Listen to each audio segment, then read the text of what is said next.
Hello guys, we have come up with another experiment as part of our Do at Home experiment series.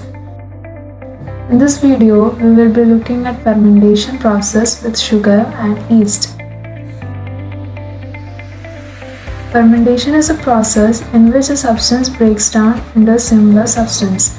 Microorganisms like yeast and bacteria usually play a major role in fermentation process, creating beer, wine, bread, yogurt, and other foods.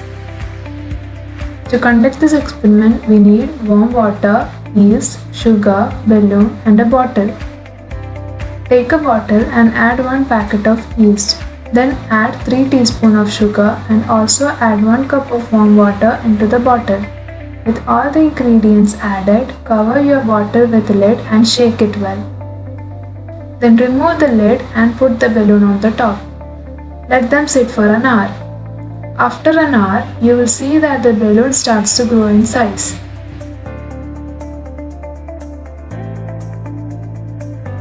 This happens because of fermentation. Here, yeast feeds on sugar, and there are several chemical changes occurring inside the bottle. The yeast causes the sugar to turn into alcohol, carbon dioxide, and energy.